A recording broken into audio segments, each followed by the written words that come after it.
देखिए, आज का टॉपिक है बुद्धि। बुद्धि क्या है? बुद्धि हम वो है जिससे हम कार्य करते हैं, यानी कि जिसके द्वारा हम कार्य करते हैं, यानी कार्य करने की क्षमता को क्या कहते हैं? बुद्धि कहते हैं। देखिए, बुद्धि क्या कहा गया है कि बुद्धि क्या है? किसी कार्य करने की क्षमता या कार्य करने की विधि को बुद्धि कहते हैं। सबसे पहले मैं आपको एक बात बता दूं, जो बुद्धि है, नॉर्मल सी एक बात आपको याद रखनी है। कार्य करने की क्षमता या कार्य करने की विधि, यही बात आपको याद रखनी है। चाहे तो वो कार्य करने की क्षमता कहे या कार्य करने की विधि कहे, तो आपको पता होना चाहिए कि कार्य करने की क्षमता या विधि को क्या कहा जाता है? बुद्धि कहा जाता है। देखिए, इसके बारे में परिभाषाएं हैं। रोस ने क्या परिभाषा दी है? वुडवर्थ ने, बर्किंघम ने, टर्मन ने, सभी ने एक ही बारे में बात करी है, यानी कि सब एक ही बात को अलग अलग तरीके से कहा गया है। तो अभी पहले हम पढ़ लेते हैं, फिर इनका तरीका देखने वाले हैं कि ये हमारे याद कैसे रहेगी कि टर्मन ने कौन सी परिभाषा दी है और रोस ने कौन सी दी है। देखिए जरा, रोस क्या कहते हैं? बुद्धि को अमूर्त चिंतन, अमूर्त वो वाली वस्तु या वो एक तरह का ऑब्जेक्ट होता है जो हमें दिखाई नहीं देता है। मूर्त जो हमारे समक्ष होता है, अमूर्त हमारे सामने नहीं होता है। तो देखिए, रोस ने क्या कहा है कि बुद्धि को, यानी कि अमूर्त चिंतन के रूप में, किसके? अमूर्त चिंतन के रूप में परिभाषित किया जा सकता है। तो देखिए, यहाँ भी चिंतन आ रहा है, तो इस तरीके से आपको ये परिभाषा याद कर लेनी है। तरीका मैं आपको बताने वाला हूं। उसके बाद है वुडवर्थ। वुडवर्थ क्या कहते हैं? बुद्धि कार्य करने की एक विधि है। देखिए, फिर से विधि आ गया, आपको ये भी लाइन याद रखनी है। बर्किंघम, बुद्धि सीखने की योग्यता है। देखिए, ये रहा योग्यता है, क्षमता, योग्यता, विधि, सब यही आने वाला है। एक ही बात को बार बार घुमा के वो कहने वाला है। उसके बाद बात करते हैं टर्मन की। देखिए, टर्मन क्या कहते हैं कि बुद्धि अमूर्त चिंतन या विचारों के बारे में सोचने की योग्यता। फिर से योग्यता आ गया। तो देखिए, इन सभी परिभाषाओं में एक ही बात कही गई है कि बुद्धि एक योग्यता है, चाहे विचार करने की हो, चाहे चिंतन करने की हो, चाहे सोचने की हो, चाहे कार्य करने की हो। ठीक है, तो देखिए, याद कैसे रखेंगे? रोस को मैं हमेशा रूस से लेता हूं, रसिया, जो इंडिया का, जो हमारा जो भारत है, उसका बहुत अच्छा दोस्त है। तो देखिए, रूस जो है वो मूर्त, यानी कि जो हमें दिखाई देता है, मूर्त दिखाई देता है, क्या रूप में? वो हमारे मूर्त रूप में हमारे साथ खड़ा रहता है। बहुत से लोग कहते हैं कि भाई मैं तुम्हारे साथ हूं, लेकिन वे होते नहीं है। तो क्या वे अमूर्त रूप में हमारे साथ है? लेकिन रूस जो है वो मूर्त रूप में है, जो हमें दिखाई दे रहा है कि हाँ वो हमारे साथ है। तो अब इसी तरीके से याद रख सकते हैं कि रोस क्या है? मूर्त रूप से हमारे साथ में।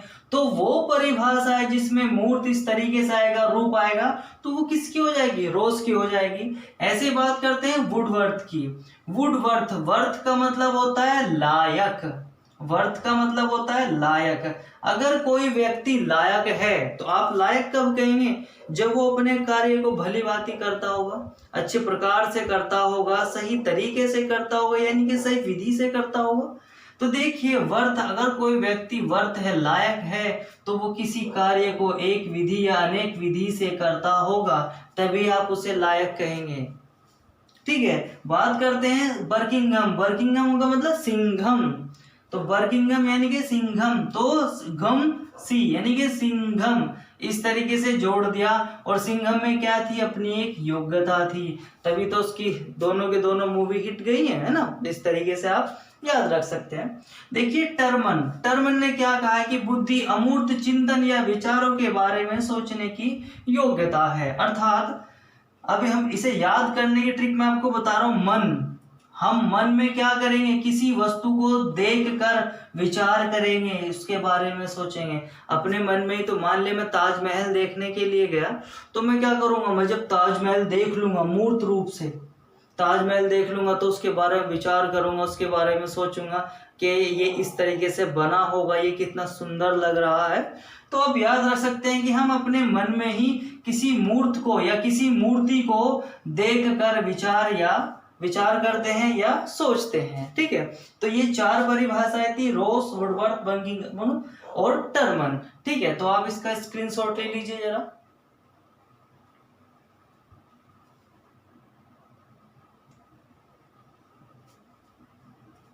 देखिए फ्रीमैन क्या कहते हैं, जो और परिभाषाएं हैं वे इस प्रकार हैं। देखिए फ्रीमैन क्या कहते हैं, फ्रीमैन कहते हैं कि 3 रूप में परिभाषित करा है। पहली बात तो आप ये जान लीजिए कि फ्रीमैन ने कितने रूप में करा, 3 रूप में परिभाषित कर दिया। पहला कौन सा है, अमूर्त चिंतन के रूप में। किसके बारे में बात कह दी इन्होंने,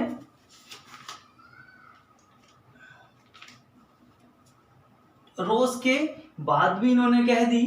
फिर आपका समायोजन करने की क्षमता के रूप में, और तीसरा है सीखने की योग्यता के रूप में। तो किसने कर दी, यानी कि बर्किंघम की इन्होंने बात कह दी। तो आपको ध्यान रखना है कि फ्रीमैन की जो परिभाषाएं हैं वे हम किस प्रकार याद रखेंगे। देखिए फ्री थे, वे क्या थे, फ्री थे।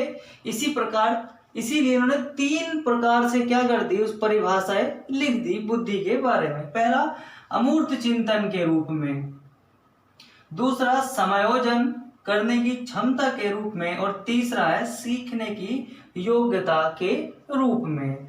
तो मैं आपको बता दूं, देखिए जो फ्री होता है वो क्या करता है, वो मूर्त यानी कि मूर्ति को देखता है, क्योंकि उसके पास क्या है, समय है, फ्री है, क्या है, समय है, और उससे क्या करता है, वो कुछ ना कुछ सीख लेता है देख देख कर ही। तो जो लोग फ्री होते हैं वो क्या करते हैं, किसी वस्तु को देखते हैं, क्योंकि उनके पास इतना समय होता है कि वो उस वस्तु को देखते ही रह जाते हैं, और उनसे फिर कुछ ना कुछ क्या कर लेते हैं, उनसे कुछ ना कुछ सीख लेते हैं। ऐसे फिर है आपकी नेक्स्ट परिभाषा जो बिने ने दी है, बुद्धि तर्क निर्णय एवं आलोचन की योग्यता एवं क्षमता है।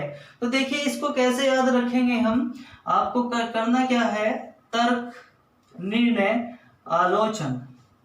बिने, आप एक बात बताइए, आप किसके बिना आप क्या नहीं कर सकते, आप बिना नहीं रह सकते, बुद्धि के बिना नहीं रह सकते, क्योंकि बुद्धि के द्वारा ही आप तर्क निर्णय और आलोचना करते हैं। इस प्रकार आप ऐसे याद रख सकते हैं कि बिने किसके बिना नहीं रह सकते, बुद्धि के बिना हम नहीं रह सकते। क्यों, बुद्धि के द्वारा हम तर्क करते हैं, निर्णय लेते हैं, आलोचन करते हैं, यानी कि आलोचना एक तरीके से उसको बहुत गहराई से समझते हैं, बहुत गहराई से समझाना।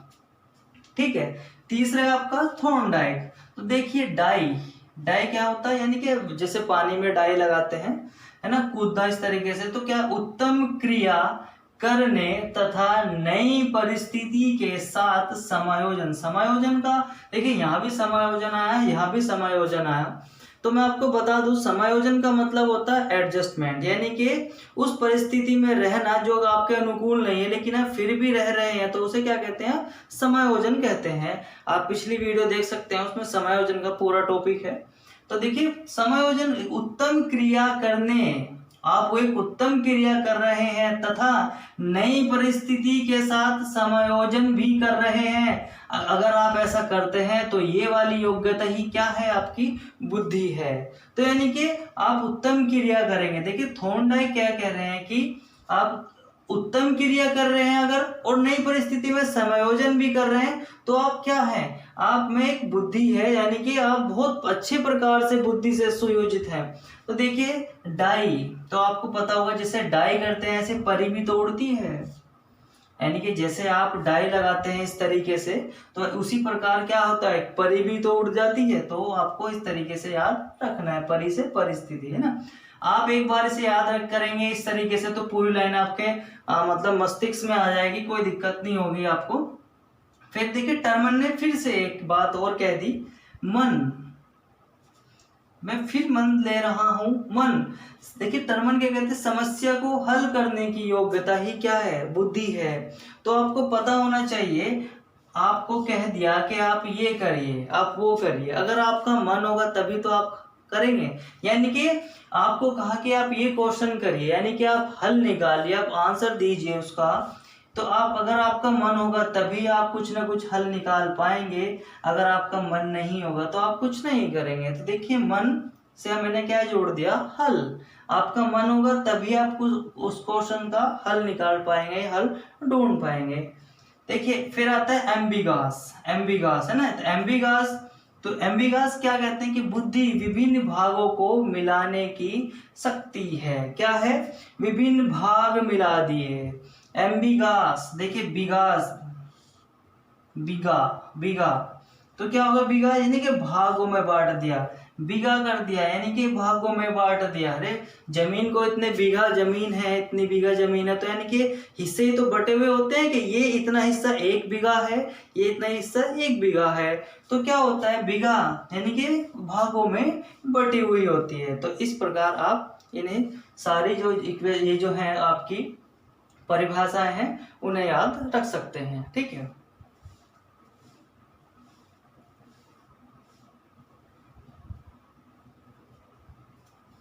देखिए जो आपकी जो नेक्स्ट परिभाषाएं हैं वो है, एक है गाल्टन ने जो दी है, वे कहते हैं कि बुद्धि विभेद करने एवं चयन करने की क्या है, शक्ति है।